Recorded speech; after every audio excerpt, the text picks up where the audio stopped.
মুজিবনগর সরকার থেকে ভাষণ দেওয়া হয়েছিল, সেই ভাষণের এক লাইন আপনি জীবনে কোনোদিন শুনেছেন? তাজউদ্দিন আহমেদ যদি আলাদা পলিটিক্যাল পার্টি হতো, তার পলিটিক্যাল পার্টির প্রধান সে হতো, আপনি এই ঘোষণা হয়তো বাংলাদেশের বিভিন্ন বিজয় দিবসের প্রধান আইটেম হিসেবে শুনতেন।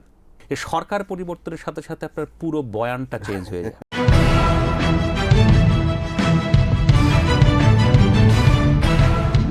ডেইলি টাইমসে বাংলাদেশের নিয়মিত টকশো টাইমস টকে আপনাদের স্বাগত জানাচ্ছি আমি ইলিয়াস খান। আপনারা জানেন আজ 10ই এপ্রিল মুজিবনগর সরকার ঘোষণা দিবস। এই দিবসটি নিয়ে আজ খুব বেশি আলোচনা নেই, কারণ বাংলাদেশ কি পুরো পৃথিবীব্যাপী যুদ্ধের ডামাডোল চলছে। আমাদের পার্লামেন্টে নানা কিছু নিয়ে বিতর্ক হচ্ছে, এবং দেখলাম যে মুক্তিযুদ্ধের সংজ্ঞা নিয়েও এবং মুক্তিযোদ্ধার সংজ্ঞা নিয়েও বিতর্ক হচ্ছে। সুতরাং এই দিনটি নিয়ে খুব বেশি আলোচনা আজকে গণমাধ্যমে খুব বেশি খবরও আসেনি, কোথাও বেশি আলোচনাও হয়নি। কিন্তু মুজিবনগর সরকারের রাজনৈতিক ও কৃতিত্বের বয়ান কিন্তু বিভিন্নভাবে দেয়া হচ্ছে, যে যার মতো করে দিচ্ছে। সেদিন তাজউদ্দিন আহমদ ঘোষণায় কী বলেছিলেন আসলে, এসব বিষয়ে আমরা আজকে আলোচনা করব। আমাদের স্টুডিওতে উপস্থিত আছেন রাহাত মিনহাজ, তিনি শিক্ষক ও মুক্তিযুদ্ধ গবেষক। আপনাকে স্বাগত জানাচ্ছি। ধন্যবাদ আপনাকে। আমি শুরুতে যা বলছিলাম যে মুজিবনগর সরকার ঘোষণা দিবস, যেটি আপনি তো মুক্তিযুদ্ধ নিয়ে গবেষণা করছেন, হয়তো গণমাধ্যমে বইপত্রের বাইরেও আপনি কোনো ইনফরমেশন আপনার কাছে আসে, আমরা একটু আমাদের পাঠকদের জন্য, দর্শকদের জন্য একটু জানাতে চাই। আবারও ধন্যবাদ আপনাকে। আমি শুরুতেই বলি যে আমি আসলে শিক্ষকতা করি গণযোগাযোগ ও সাংবাদিকতা বিভাগে। আমি মুক্তিযুদ্ধ নিয়ে আমার একটু আগ্রহ আছে, আমি খুব আগ্রহী পাঠক হিসেবে পড়াশোনা করি। আর আমি ঢাকা বিশ্ববিদ্যালয়ের সেন্টার ফর জেনোসাইড স্টাডিজে আমি একটা ডিপ্লোমা করেছিলাম মুক্তিযুদ্ধ বা গণহত্যা নানা ঘটনা প্রবাহের উপর ভিত্তি করে। তো আমি সবশেষ একটা বই পড়ে শেষ করলাম। আমি একটু বইটা আপনাকে দেখাই, এটা খুবই নতুন, বইটা প্রকাশিত হয়েছে, দর্শকরাও দেখতে পারেন। তো এই বইয়ের একটা আলোচনায় আমি আপনাকে কয়েকটা লাইন আমি পড়ে শোনাবো। তার আগে আমি ছোট্ট করে একটা প্রেক্ষাপটটা আপনাদেরকে একটু বলে রাখি আর কি। আমরা সবাই জানি 1971 সালের 25 মার্চ কাল রাত, সেই কাল রাতে পাকিস্তানি সেনাবাহিনীর অপারেশন সার্চলাইট এই ঢাকার বুকেই পরিচালিত হয়েছিল, এবং তারপরে কয়েকদিন তো টানা হত্যাযজ্ঞ চলেছে। এবং এই হত্যাযজ্ঞের প্রেক্ষাপটে আমরা জানি তখনকার যে আওয়ামী লীগের অসহযোগ আন্দোলন চলছিল, তার সেকেন্ড ম্যান তাজউদ্দিন আহমেদ এবং প্রধান যে ব্যক্তি বঙ্গবন্ধু শেখ মুজিবুর রহমান সাহেব তো আপনার 25 তারিখ রাতের বেলায় গ্রেফতার হলেন, যদিও সেটা প্রকাশ করা হয়নি, প্রকাশ পেয়েছে আরও পরে। এবং তারপর দেখা গেল তাজউদ্দিন আহমেদ সাহেব তিনি আসলে ঢাকা থেকে বেরিয়ে সম্ভবত কুষ্টিয়া হয়ে জীবননগর সীমান্তে যান, এবং সেখান থেকে তিনি ভারতের যে সীমান্তরক্ষী বাহিনী বিএসএফ, তার মাধ্যমে সম্ভবত সেখানে গোলক মজুমদার নামে একজন কর্মকর্তা ছিলেন, তার মাধ্যমে তিনি কলকাতা যান, এবং কলকাতা থেকে সেখান থেকে তিনি আসলে দিল্লি যান। দিল্লি যাওয়ার মূল কারণ ছিল হচ্ছে তিনি আসলে চেষ্টা করেছিলেন যে যত তাড়াতাড়ি সম্ভব, তখন ভারতে নতুন সরকার গঠিত হয়েছিল, ইন্দিরা গান্ধী তখন প্রধানমন্ত্রী ছিলেন, তার সাথে যাতে একটা বৈঠক করা যায়। তো এই বৈঠকটার জন্য আসলে জনাব তাজউদ্দিন আহমদ এবং ব্যারিস্টার আমিরুল ইসলাম তারা আসলে দিল্লি যান। দিল্লিতে যাওয়ার পরে সেখানে তাদের সাথে দুটো বৈঠক হয়। মূলত আসলে বৈঠকটা তাজউদ্দিন আহমদ সাহেবের সাথেই হয়, সেই বৈঠকের সাথে ছিলেন ব্যারিস্টার আমিরুল ইসলাম, কিন্তু বৈঠকে খুব সম্ভবত আমিরুল ইসলাম সাহেব ছিলেন না। প্রথম দিন বৈঠকটা হয় ইন্দিরা গান্ধীর স্টাডি রুমে রাতের বেলা 3 এপ্রিল, এবং পরের দিন যে বৈঠকটা হয় সেই বৈঠকটা ইন্দিরা গান্ধীর যে আপনার কাছের যে উপদেষ্টা পরিষদ ছিল, এবং যাদেরকে নিয়ে আসলে ইন্দিরা গান্ধী সরকার পরিচালনা করছিলেন, অর্থমন্ত্রী, তারপরে আপনার প্রতিরক্ষা মন্ত্রী, সেনাপ্রধান, রয়ের প্রধান, তাদের সাথে আপনার তাজউদ্দিন আহমদের একটা বৈঠক হয়। এই দুটো বৈঠকের আপনার ফলাফল ছিল যে এই যে বাঙালির আপনার মুক্তি সংগ্রাম শুরু হয়ে গেছে, একটা ভয়ঙ্কর গণহত্যা শুরু হয়ে গেছে, এই প্রেক্ষাপটে ভারত বাংলাদেশে কীভাবে সহযোগিতা করতে পারে এবং কিভাবে বাংলাদেশের মুক্তি সংগ্রাম এগিয়ে যেতে পারে। এই যে 2 দফা মিটিং, এই 2 দফা মিটিংয়ের প্রথম ফলাফল যে তখন আসলে ভারত নীতিগতভাবে সিদ্ধান্ত নেয় যে বাংলাদেশের মুক্তি সংগ্রাম তারা সহযোগিতা করবেন, এদিকে সীমান্ত খুলে দেওয়া হয়, এবং আরেকটা গুরুত্বপূর্ণ সিদ্ধান্ত হয় এই মুক্তি সংগ্রামকে এগিয়ে নেওয়ার জন্য, বিশ্ববাসীর সমর্থন পাওয়ার জন্য এবং ভারতবাসীর সমর্থন পাওয়ার জন্য একটা নিয়মতান্ত্রিক সরকারের আপনার যাত্রা শুরু করা দরকার। এটা খুব প্রয়োজন ছিল, রাইট। যে সরকারের কথা তাজউদ্দিন আহমেদ বলেছিলেন, কিন্তু তখন সে সরকার গঠিত হয়নি। যাই হোক, তারপরে এই যে সরকার গঠিত হওয়ার কথা হয়, তারপরে আসলে 10 তারিখে এই সরকারের ঘোষণা দেয়া হয়। তারপরে তারিখের দিকে বা 14 অথবা 15 তারিখে এই সরকারের প্রথম আপনার শপথ অনুষ্ঠান হওয়ার কথা ছিল চুয়াডাঙ্গায়, যদিও সেখানে সেই খবরটা ফাঁস হয়ে যাওয়ার পরে পাকিস্তানি বিমান বাহিনী সেখানে বোমাবর্ষণ করে। তারপরে 17 তারিখ মেহেরপুরের আমরো কাননে বৈদ্যনাথ তলায় আপনার প্রবাসী সরকার বা মুজিবনগর সরকারের শপথ অনুষ্ঠান অনুষ্ঠিত হয়। আমি আপনাকে ছোট্ট করে বলি, এই বইটাই আমি পড়ছিলাম, আসলে এই ভাষণটা বিভিন্ন জায়গাতেই আছে। এই যে ধরেন তাজউদ্দিন আহমদ সাহেব 10 তারিখে যে মুক্তিযুদ্ধ পরিচালনাকারী প্রবাসী সরকার বা মুজিবনগর সরকারের ঘোষণা দিয়ে যে সরকারের তিনি আসলে যে সরকারের যাত্রা শুরুর ঘোষণা দিলেন, সেটা তিনি একটা ভাষণের মাধ্যমে দিয়েছিলেন। যে ভাষণটা দিল্লিতে রেকর্ড করা হয়, পরে সেই ভাষণটা শিলিগুড়ি থেকে একটা আপনার রেডিও স্টেশন থেকে সেটা সম্প্রচার করা হয়, স্থানীয় রেডিও স্টেশন, এবং সেটাতে দেখা যায় সেই রেডিওর তরঙ্গ খুব একটা স্ট্রং ছিল না, সেজন্য সেই ঘোষণাটি পরবর্তী সময়ে অর্থাৎ আপনার 11 এপ্রিলে সম্প্রচার করা হয়। তো সেই সরকারের যাত্রার যে ঘোষণা, এই ঘোষণা আসলে বাংলাদেশের মানুষ এবং বিশ্ববাসী ওই বেতার ঘোষণার মাধ্যমে শুনতে পান হচ্ছে 11 এপ্রিল। আমি আপনাকে ছোট্ট একটা জিনিস এখানে তুলে ধরি, হ্যাঁ, কারণ আমাদের মুক্তিযুদ্ধ তো একটা জনযুদ্ধ, এবং এই জনযুদ্ধের কৃতিত্ব নিয়ে, এই জনযুদ্ধের সাফল্য নিয়ে নানামুখী আপনার আলোচনা আছে। নানা পক্ষ নিজের মতো করে ব্যাখ্যা করা, ব্যবহার করা, হ্যাঁ, সেটা এখনো চলমান, আপনি যদি আজও চলমান, হ্যাঁ। তো সেই প্রেক্ষাপটে আমি একটা শুধু ঘোষণা আপনার তুলে ধরি। ধরেন এই যে এই ঘোষণাটা এখানে আছে, আপনারা হয়তো অনেকেই দেখতে পাচ্ছেন, 10 তারিখের ঘোষণা। এই ঘোষণাতে শুরুতেই আমি দুটো প্যারা আপনাকে পড়ে শোনাই, যদি আপনি কিছু না মনে করেন। এই ভাষণটার শুরুতে বলা আছে, বাংলাদেশের 7.5 কোটি মুক্তিপাগল মানুষের নেতা বঙ্গবন্ধু শেখ মুজিবুর রহমান ও তার সরকারের পক্ষ থেকে আমি আমার সংগ্রামী অভিনন্দন জানাচ্ছি। আমরা শ্রদ্ধাভরে স্মরণ করছি তাদের, যারা বাংলাদেশের স্বাধীনতা রক্ষা করতে গিয়ে তাদের মূল্যবান জীবন আত্মহতি দিয়েছেন। যতদিন বাংলার আকাশে চন্দ্র সূর্যের গ্রহতারা রইবে, যতদিন বাংলার মাটিতে মানুষ থাকবে, ততদিন মাতৃভূমির স্বাধীনতা রক্ষার সংগ্রামের বীর শহীদদের অমর স্মৃতি বাঙালির মানসপটে চির অম্লান থাকবে। আমি পুরো লাইনটার পড়ছি না, মাঝখানে একটা লাইন পড়ি। ধরেন আমি এটা আসলে বর্তমান সরকারকে খুশি করার জন্য আমি পড়ছি না, মানে দেখেন বাংলাদেশের মুক্তিযুদ্ধের যে একটা জনযুদ্ধ এবং সবার যে অবদান ছিল, এটা বিভিন্ন সরকারের সময় বিভিন্ন সরকার আমাদেরকে ভুলিয়ে দেয়, নিজের মতো করে ব্যাখ্যা দেয়। দেখেন বর্তমান সময় কিন্তু আপনাকে অনেক কিছু ভুলিয়ে দেওয়া হচ্ছে, ঠিক আছে। গত 15 বছরও আপনাকে অনেক কিছু ভুলিয়ে দেওয়া হয়েছে, 15 বছর 9 মাস শেখ হাসিনার সময় আর কি। তো শেখ হাসিনার সময়ে 15 বছর 9 মাস যা আপনাকে ভুলিয়ে দেওয়া হয়েছিল, সেটা একটু আমি আপনাদেরকে একটা প্যারা একটু পড়ে শোনাই। এই ভাষণটার মাঝখানে 6ষ্ঠ প্যারায় তাজউদ্দিন আহমেদ 10 এপ্রিল তার বেতার ভাষণে বলছেন, চট্টগ্রাম ও নোয়াখালী অঞ্চলের সমর পরিচালনার ভার পড়েছে মেজর জিয়াউর রহমানের ওপর। নৌ, স্থল ও বিমান বাহিনীর আক্রমণের মুখে চট্টগ্রাম শহরে যে প্রতিরোধ ব্যূহ গড়ে উঠেছে, এবং আমাদের মুক্তিবাহিনী ও বীর চট্টলার ভাই বোনেরা যে সাহসিকতার সাথে শত্রুকে মোকাবেলা করছেন, স্বাধীনতা সংগ্রামের ইতিহাসে এই প্রতিরোধ স্ট্যালিনগ্রাদের পাশে স্থান পাবে। এই সাহসিকতাপূর্ণ প্রতিরোধের জন্য চট্টগ্রাম আজও শত্রুর কবলমুক্ত রয়েছে। চট্টগ্রাম শহরের কিছু অংশ ছাড়া চট্টগ্রাম ও সম্পূর্ণ নোয়াখালী জেলাকে মুক্ত এলাকা বলে ঘোষণা করা হয়েছে। আপনি বলেন তো, এখন আমরা অনেক কিছু বলতে পারছি না, শেখ মুজিবুর রহমানের নাম নিতে পারছি না, 7 মাসের ভাষণ বাজিয়ে অনেকে জেলখানে যাচ্ছে। জিয়াউর রহমানের এই অবদানের কথাও তো আওয়ামী লীগের 16 বছর আপনি শোনেননি। এটাই হয়ে গেছে আসলে আমাদের একটা পরিতাপের বিষয়। তো এই হচ্ছে, এটা কিন্তু হওয়া উচিত না। যার যতটুকু অবদান সেটি স্বীকার করা উচিত। যেমন এখানে তিনি ভাষণে প্রথম বলেছেন বঙ্গবন্ধুর কথা তিনি বলেছেন, এবং পরবর্তীতে মেজর জিয়াউর রহমান তিনি যে বীরত্বপূর্ণ ভূমিকা রেখেছেন সেটিও কিন্তু তিনি বলেছেন। অ্যাবসলিউটলি, সেটাই তো হওয়া দরকার। কিন্তু আমরা আসলে এমনভাবে আপনার ভেতরে একে অপরের প্রতি প্রতিহিংসা পরায়ণ হই, আমরা আসলে ক্ষমতার পালা বদলের সাথে সাথে সব কিছুকে পরিবর্তন করতে পছন্দ করি। আমি আপনাকে প্রশ্ন করি, হ্যাঁ, আপনি আমাকে উত্তর দেন তো। আমি মজার একটা প্রশ্ন করি আপনাকে। ধরেন বাংলাদেশের মুক্তিযুদ্ধের ইতিহাসে আপনি 3টা ভাষণ খুব শুনেছেন। বঙ্গবন্ধু 7ই মার্চের ভাষণ, ধরেন বিএনপি সরকারের আমলে খুব শুনে জিয়াউর রহমানের কালুরঘাট থেকে দেওয়া ভাষণ, ওকে, এই 2টা ভাষণ আপনি খুব শুনেছেন। আপনি জানেন বাংলাদেশের মুক্তিযুদ্ধে যেদিন বিজয় অর্জিত হলো 16ই ডিসেম্বর, সেই দিন মুজিবনগর সরকার থেকে ভাষণ দেওয়া হয়েছিল। সেই ভাষণের এক লাইন আপনি জীবনে কোনোদিন শুনেছেন? না, আমি আজকে প্রথম শুনলাম আপনার কাছে। বাট সেদিন সেই যেখানে আত্মসমর্পণের জায়গা, সেখানে বাংলাদেশি কোনো প্রতিনিধি ছিলেন না সামরিক বাহিনীর, এটি কিন্তু আমরা জানি না। একে খন্দকার ছিলেন, মানে খন্দকার ছিলেন, বাট প্রধান যিনি তিনি কিন্তু ছিলেন না। শপথ অনুষ্ঠানে আপনার আমাদের সেনাপতি আপনার কেন ছিলেন না সেটা নিয়ে নানা ধরনের আলোচনা হতে পারে। আমি সেটা না ঘোষণার কথায় আসছি।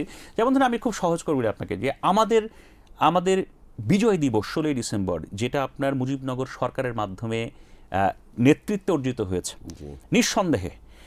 তো এই সরকার 16 তারিখে একটা ভাষণ রেকর্ড করেছিল হচ্ছে বাংলাদেশের বিজয় উপলক্ষে, বিজয় দিবস উপলক্ষে, যেটা সেটা কি বাজানো হয়েছিল? 17 তারিখে আপনার যেটা আপনার স্বাধীন বাংলা বেতার কেন্দ্র থেকে বাজানো হয়েছিল। এই ভাষণের এক লাইন বাংলাদেশে কেউ কোনোদিন শুনছে? না না না। শোনেন, তাজউদ্দিন আহমেদ যদি আলাদা পলিটিক্যাল পার্টি হতো, তার পলিটিক্যাল পার্টির প্রধান সে হতো, আপনি এই ঘোষণা হয়তো বাংলাদেশের বিভিন্ন বিজয় দিবসের প্রধান আইটেম হিসেবে শুনতেন। এটা হচ্ছে আমাদের পরিতাপের বিষয়। তো আজকে আমরা বাংলাদেশের মুক্তিযুদ্ধের আপনার ঘটনা প্রবাহ নিয়ে, সেই ভাষণটি কি কোথাও গ্রন্থিত আছে? সেই ভাষণটি আপনি আমাকে ছোট্ট করে বলেন, যদি মুজিবনগর সরকারের আপনার এম আর আক্তার মুকুলের চরমপত্রের রেকর্ড থাকে, সেই রেকর্ড যদি আমি ইউটিউবে শুনতে পাই, 16ই ডিসেম্বর যেদিন মুজিবনগর সরকারের প্রধানমন্ত্রী বাংলাদেশের বিজয় দিবস উপলক্ষে জাতির উদ্দেশ্যে একটা ভাষণ দিলেন, সেইটার কপি কোথায়? সেটার কপি অবশ্যই ছিল। এটা হয় ইচ্ছাকৃতভাবে চাপিয়ে রাখা হয়েছে অথবা ইচ্ছাকৃতভাবে ধ্বংস করা হয়েছে। এটা আপনাকে আমাকে শুনতে দেওয়া হয়নি। আমি শুধু আপনাকে আজকে কয়েকটা লাইন পড়ে শোনাই, যদি আপনার একটু সময় থাকে আর কি। হ্যাঁ, দেখেন, স্বাধীন বাংলা বেতার কেন্দ্র থেকে প্রচারিত ভাষণ 17ই ডিসেম্বর 1971। আমি জাস্ট কয়েকটা লাইন আপনাকে পড়েছি। এটা ছোট্ট ভাষণ, আগের দুটো ভাষণ আমার খুব নিজের কাছে খুব ছোট মনে হচ্ছে। আমি এই আজকে প্রথম শুনলাম। আমরা এত মুক্তিযুদ্ধের উপর বইপত্র টুকটাক পড়েছি আমরা, কিন্তু এত এই ভাষণের কথা শুনিনি নেই কোনোদিন। আপনি চিন্তা করে দেখেন, ধরেন আমি আপনাকে খুব সহজ করে বলি, বাংলাদেশের মুক্তিযুদ্ধ এত বড় একটা জনযুদ্ধ, এত রক্ত বিসর্জনের মাধ্যমে যখন আমরা একটা মানচিত্র পেলাম, তারপরে কি হয়েছে? তারপর হচ্ছে মুক্তিযুদ্ধের কৃতিত্ব নিয়ে আমরা একটা বাংলা শব্দ বলি, কামড়াকামড়ি শুরু হয়ে গেছে। হ্যাঁ, বঙ্গবন্ধু শেখ মুজিবুর রহমান বাংলাদেশের রাজনৈতিক ইতিহাসে অবিসংবাদিত নেতা, আমাদের মুক্তিযুদ্ধের প্রধান নেতা, তাতে কোনো সন্দেহ নেই। কিন্তু যুদ্ধকালীন 9 মাসে তো আপনার তাজউদ্দিন আহমেদের একটা অভূতপূর্ব ভূমিকা আছে। নিঃসন্দেহে সেই ভূমিকাকে তো ভুলে দেওয়া হয়েছে। আমি কোনো অবস্থাতেই বঙ্গবন্ধু শেখ মুজিবুর রহমান সাথে কাউকে তুলনা করতে চাই না, ছোট করতে চাই না, বাট উনি ছাড়া কেউ এই যুদ্ধে ছিলেন এরকম কিন্তু আওয়ামী লীগ কিন্তু সেটি ভুলিয়ে দেওয়া হয়েছিল। যেমন মুক্তিযুদ্ধের সব সময় কিন্তু শুধু ওনার কথাই শুনি যে ওনাকে কেন্দ্র করে হয়েছে, বাট অন্যকে ছোট করে তো কাউকে বড় করা যায় না, অন্যদের কিন্তু একদম ছোট করে রাখা হচ্ছে। 9 মাস প্রধান ব্যক্তি ছিলেন তাজউদ্দিন আহমেদ, আপনাকে মানতে হবে। আমি সেই ভাষণটা একটা প্যারা আপনাকে পড়ে শোনাই। হ্যাঁ, যেটা বাংলাদেশের বিজয় দিবস উপলক্ষে 17ই ডিসেম্বর আপনার স্বাধীন বাংলা বেতার কেন্দ্র থেকে আপনার সম্প্রচারিত হয়েছিল। যে ভাষণের একটা বর্ণ তাজউদ্দিন আহমেদের কণ্ঠ আমি কেউ কোনোদিন শুনিনি। আমি একটু আপনাকে পড়ে শোনাই। তিনি বলছেন, দেশবাসী সংগ্রামী ভাই বোনেরা, বাংলাদেশে দখলদার বাহিনী আত্মসমর্পণ করেছে। 7.5 কোটি মানুষের মুক্তি সংগ্রাম আজ সাফল্যের তোরণে উপনীত হয়েছে। গতকাল বিকাল 5:01 সম্মিলিত ভারতীয় সৈন্যবাহিনী ও মুক্তিবাহিনীর অধ্যক্ষ লেফটেন্যান্ট জেনারেল জগজিৎ সিং অরোরার কাছে প্রেসিডেন্ট ইয়াহিয়া খান নিযুক্ত খ অঞ্চলের সামরিক প্রশাসক হিসাবে এবং নিজের ক্ষমতা বলে লেফটেন্যান্ট জেনারেল নিয়াজি তার অধীনস্থ পাকিস্তানি স্থল, বিমান, নৌবাহিনী, আধা সামরিক ও বেসামরিক সশস্ত্র বাহিনী সহ, যার মধ্যে রাজাকার আলবদর আল শামস আছে, হ্যাঁ, বিনা শর্তে আত্মসমর্পণ করেছে। আজ যদি তাজউদ্দিন আহমেদ কোনো দলের প্রধান হতেন, তিনি কখনো প্রাইম মিনিস্টার হতেন, তাজউদ্দিন আহমেদের এই ভাষণ বাংলাদেশের প্রত্যেকটা বিজয় দিবসের প্রথম দিন বেতার টেলিভিশনে 6 লাভ হয়ে বাঁচত। কিন্তু আমি যেখানে আজকে কথা বলছি, এই ভাষণের রেকর্ড হয় ইচ্ছাকৃতভাবে হারিয়ে ফেলা হয়েছে অথবা ধ্বংস করা হয়েছে। এটাই হচ্ছে আমাদের মুক্তিযুদ্ধের ইতিহাসের একটা আপনার আমি ট্র্যাজেডি। এবং আরও বড় ট্র্যাজেডি হচ্ছে এই যে আমরা আসলে ক্ষমতার পালাবদলের সাথে সাথে আপনার রাজনৈতিক বয়ান বা ইতিহাসের বয়ানটাও আসলে পরিবর্তন করে ফেলে। একটু আগে যে আপনি বললেন, হ্যাঁ, তত ঘটেছে যে 7ই মার্চের ভাষণ শোনার কারণে অনেককে জেলে যেতে হয়েছে গত সরকার আমলে। এটা তো আমরা দেখেছি। না, ৭ই মার্চের ভাষণ আমি আপনি যখন বললেন খুব ছোট্ট করে বলি। ৭ই মার্চের ভাষণ নিয়ে আমার ছোট্ট একটা গবেষণা করার সুযোগ হয়েছিল আর কি। হ্যাঁ, ৭ই মার্চের ভাষণে বহুজন বহু কথা বলে। হ্যাঁ, বঙ্গবন্ধু শেখ মুজিবুর রহমান জয় পাকিস্তান বলেছেন বা বলেননি সেটা নিয়ে আপনার অনেকে বিতর্ক বলে। আমি ব্যক্তিগতভাবে মনে করি তখন পাকিস্তান রাষ্ট্র কাঠামো ছিল, সেই কাঠামোতে যদি বঙ্গবন্ধু যদি তার ভাষণের শেষ অংশে যদি জয় পাকিস্তান বলেও থাকে, এটা অন্যায় কিছু না, এটা ভুল কিছু না, নাম্বার 1। নাম্বার 2 হচ্ছে 2009 থেকে 2024-এর অগাস্ট পর্যন্ত এই ভাষণটার গুরুত্ব আপনার আমার কাছে কমিয়ে ফেলা হয়েছিল কিভাবে? এই ভাষণটা আপনাকে আমাকে গেলানো হয়েছে। আপনার মোবাইলের রিংটন, আপনার মানে মাইক বাজাতে বাজাতে আপনার আমার কান ঝালাপালা করে ফেলে দেওয়া হয়েছে। যদিও এই ভাষণটা আমাদের ভেতরের আপনার জাগরণের আপনার উপলক্ষ হওয়ার কথা। সেটা যেমন তখন জোর করে করানো হয়েছে, এখন আবার কি হলো, শেখ হাসিনার পতনের পরে কেউ যদি আপনার ৭ই মার্চের ভাষণ বাজাতে চায়, ৭ই মার্চের ভাষণ যদি কেউ শুনতে চায়, ৭ই মার্চের ভাষণে কেউ যদি শ্রদ্ধা জানাতে চায়, তাকে তো আপনি জেলখানায় নিতে পারেন না। এই যে আমাদের সবচেয়ে বড় অর্জন, আমাদের মুক্তিযুদ্ধ, এটির বিষয়ে আমরা সবাই একমত হতে পারিনি। এটি আমার মতো করে আমি ব্যাখ্যা দিচ্ছি, আপনার মতো করে আপনি দিচ্ছেন। এটি কেন হচ্ছে? যেমন একটু আগে আমরা আলোচনা করলাম যে পুরো 17 বছর বা 15.5 বছর যে আওয়ামী লীগ ক্ষমতায় ছিল, তারা তো শহীদ রাষ্ট্রপতি জিয়া রহমান তাকেও বলেছে তিনি প্রকৃত মুক্তিযোদ্ধা না। মেজর জলিল সাহেব, তাকে বলা হয়েছে প্রকৃত মুক্তিযোদ্ধা না। ইভেন বঙ্গবীর কাদের সিদ্দিকী, তিনি যখন আওয়ামী লীগ ছেড়ে গেলেন তখন তার মুক্তিযুদ্ধে তার ভূমিকা নিয়েও প্রশ্ন তোলা হচ্ছে।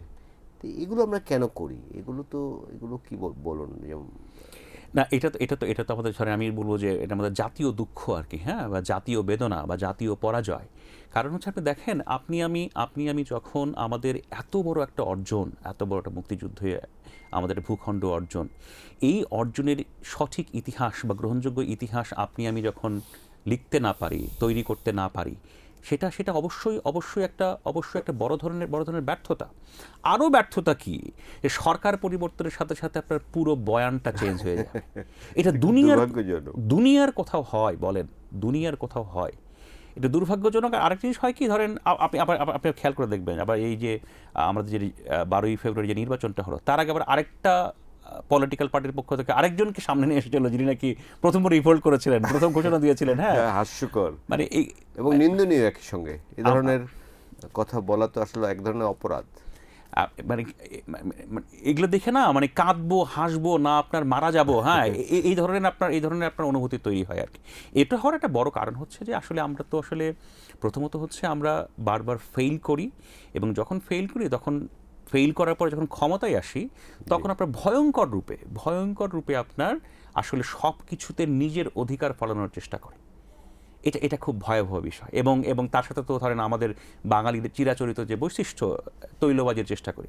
সংসদ ভবনে তৈলবাজি হচ্ছে। আমি মাননীয় প্রধানমন্ত্রী তারেক রহমানকে বলবো, আপনাকে যারা শিশু মুক্তিযোদ্ধা বলে, এটা বলে সেটা বলে আপনাকে খুশি করার চেষ্টা করছেন, এদেরকে আপনি থামান। তারেক রহমান সাহেব বীরুত্তম জিয়াউর রহমানের সন্তান, তিনি মুক্তিযুদ্ধের উত্তরাধিকার, তিনি বাংলাদেশের মুক্তিযুদ্ধের প্রতি শ্রদ্ধাশীল, তিনি বাংলাদেশের মানুষের ভোটে নির্বাচিত প্রধানমন্ত্রী। এর চাইতে বড় কৃতিত্ব তার হতে পারে না। আর কিছু দরকার নেই। এখন তাকে তিনি বলছেন তিনি শিশু মুক্তিযোদ্ধা, তিনি প্রথম মুক্তিযোদ্ধা, তিনি সবার আগের মুক্তিযোদ্ধা। এগুলো বলে তো বিতর্কও তৈরি করা হচ্ছে, এবং আমি বলবো যে মাননীয় প্রধানমন্ত্রীরও আপনার সম্মান ক্ষুণ্ণ করা হচ্ছে। এই চাটুকারদের, এই তৈলবাজদের না থামালে তারা বিএনপির জন্য একটা ভয়ঙ্কর রকমের আপনার ক্ষতির কারণ হয়ে দাঁড়াতে পারে। এটা থামানো দরকার। আর আরেকটা জিনিস আমি আপনার মাধ্যমে অনুরোধ জানাই যে দেখুন, হ্যাঁ এটা সত্য, শেখ হাসিনার প্রায়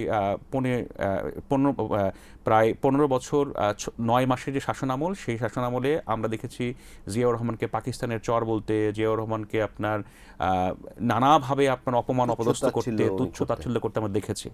কিন্তু দেখুন, তারপর আমি বলবো যে যদি সম্ভব হয় এই সরকারের পক্ষ থেকে যাতে কখনোই বঙ্গবন্ধু শেখ মুজিবুর রহমানকে অপমান করা না হয়। না, এখন যিনি প্রধানমন্ত্রী তিনি কিন্তু টুঙ্গিপাড়া ওনার মাজারেও গিয়েছেন, শ্রদ্ধা জ্ঞাপন করেছেন। তিনি আগে গিয়েছেন, রাইট। কিন্তু আওয়ামী লীগের এই উদারতা আপনি পৃথিবী উল্টে গেলেও কোনোদিন দেখবেন না।